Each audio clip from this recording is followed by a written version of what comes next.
बिस्मिल्लाहिर्रहमानिर्रहीम। एक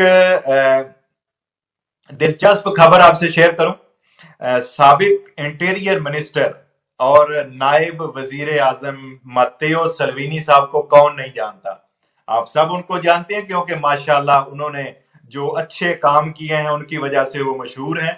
या बंदा मशहूर होने के लिए गलत काम करता है तो वो बहुत जल्द मशहूर हो जाता है, जो कोई अच्छे काम करता है उसको थोड़ा टाइम लगता है मशहूर होने में। बहरहाल मत्तेओ सल्विनी साहब बहुत जल्द मशहूर हुए अपने कामों की वजह से।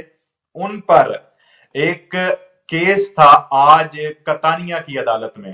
तो कतानिया की अदालत में उन पर इल्जाम था कि उन्होंने पिछले दिनों में 130 से 140 अफराद को 4 दिन तक समंदर में कश्ती में रखा और वो लोग, उनमें औरतें और बच्चे भी थे, और वो बीमार हो गए और कुछ लोग मरने तक चले गए।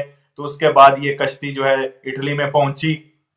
मत्तेओ सल्विनी साहब की आज जब समाअत हुई केस की, तो आज सुबह ही इटालियन रेडियो ने बता दिया था कि आज के केस को मद्देनजर रखते हुए मत्तेओ सल्विनी साहब को 15 साल की सजा सुना दी जाएगी।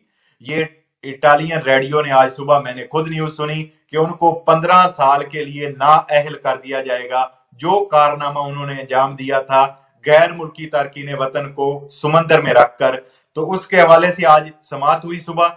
और समाअत के दौरान एक दिलचस्प वाकया ये हुआ कि जो मत्तेओ सल्विनी साहब की वकील थी जूलिया बोंजोर्नो, वो जनाब समाअत की पेशी के दौरान जज साहब को, मत्तेओ सल्विनी साहब को डिफेंड करते हुए गिर गई और वो गिरने से पत्थरों के साथ लगी और इंतहाई जख्मी हो गई। और उस जख्मी होने की वजह से अदालत जो है जज ने बर्खास्त कर दी और इसका फैसला जो है वो अगली समाअत तक मुलतवी कर दिया। तो बहुत सारे खुफिया इदारों की तरफ से ये भी कहा जा रहा है कि मत्तेओ सल्विनी साहब हो सकता है इस केस की वजह से 15 साल के लिए नाअहल हो जाएं।